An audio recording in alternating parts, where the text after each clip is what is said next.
कभी अगर किसी वक्त राजनीति की सबसे गंदी चेहरा क्या होता है और कैसे दिखता है, कोई अगर पूछे तो ज़रूर आप अभी के समय में चल रहे राजनीति को लेकर थोड़ा सा बात ज़रूर करिएगा। क्योंकि अभी के समय में भारत में धर्म को लेकर जो जिस तरह की राजनीति हो रही है वो सब देख रहे हैं।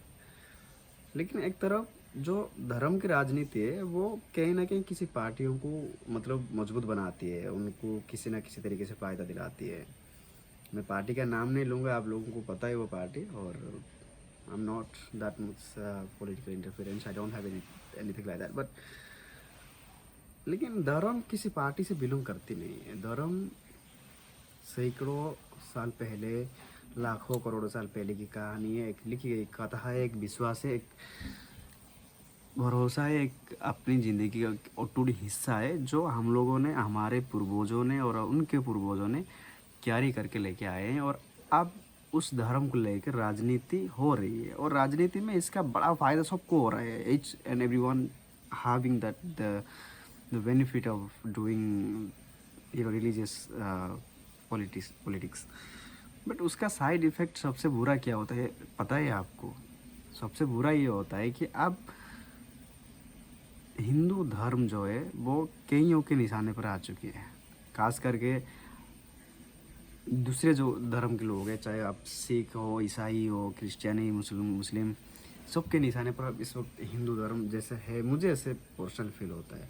अब रिसेंटली आप तमिलनाडु विधानसभा की वो वीडियो देखो, के स्टालिन का बेटा उदयनिधि स्टालिन ने जो बयान दिया है, ठीक है, उदयनिधि स्टालिन के वो बयान मैं कहना नहीं चाहूँगा, मगर ये बात है कि उन्होंने जिस तरीके से आखिर में कहा कि यार हिंदू धर्म को हमेशा के लिए लुप्त कर देना चाहिए या हो जाना चाहिए, वो ये दर्शाता है कि आप हमारे देश में हमारी धर्म जो सबसे बड़ा संख्या में रहने वाले लोग हैं उनके लिए क्या बना हुआ है राजनीति। हो सकता है कि राजनीति पॉइंट ऑफ व्यू में उनका जो स्टेटमेंट है वो बीजेपी के लिए हुआ हो या किसी और के लिए हुआ हो, लेकिन मैं जैसे पहले मैं कहा कि यार धर्म किसी पार्टी से बिलोंग नहीं करती। धर्म सैकड़ों अरबों खरबों साल पहले की एक आस्था, विश्वास जो अटूट के साथ हमारे साथ अभी तक बना हुआ है। लेकिन जब हम इस कहानियों को देखते हैं, इन राजनेताओं को देखते हैं और इनको इस तरह का पॉलिटिक्स करते हुए देखते हैं ना, सबसे बुरा यही है हमारे देश में। अनफॉर्चुनेटली बोलना पड़ता है, लेकिन क्या करोगे आप। ये राजनीति अपनी जेब भरने के लिए, अपनी सत्ता को संभाल कर रखने के लिए हो रहा है। ये सब समझ में आ रही है। लोग डोंग कर रहे हैं, पैसा कमाने के लिए क्या भी कुछ बने जा रहे हैं आज के दौर में, ठीक है।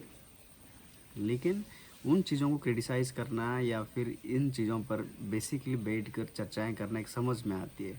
पूरी तरीके से सफाया करना इस समझ के बाहर की बात है। और मुझे लगता है कि धर्म की राजनीति को सपोर्ट करने वालों को ये वीडियो या उदयनिधि स्टालिन का वो जो स्टेटमेंट था उस पर विचार करने की ज़रूरत है। क्योंकि वो सिर्फ स्टेटमेंट है, मुझे नहीं लगता वो सिर्फ स्टेटमेंट है, वो एक इंटेंशन है, एक गहरी इंटेंशन जो कहीं ना कहीं समझना पड़ेगा आप सबको। आप हेटेडली आप समझना चाहो या फिर पीसफुली आप समझना चाहो, लेकिन समझना बहुत ज़रूरी है इन सभी स्टेटमेंटों को लेकर। और ये पहली बात नहीं है उदयनिधि स्टालिन का, उससे पहले भी उनका स्टेटमेंट आए थे। And I think this is one of the baddest thing about the politics, that when politics started the religious agenda, we literally started to die. And this is what now the religious politics is looks like. So आप किस पर क्या विचार है, हमारे comment section में जाकर अपने विचार शेयर कीजिए और कोशिश कीजिए कि इस पर चर्चा करें, इस विषय के बारे में बात करें अपनी राजनीतिक संबंधों को लेकर।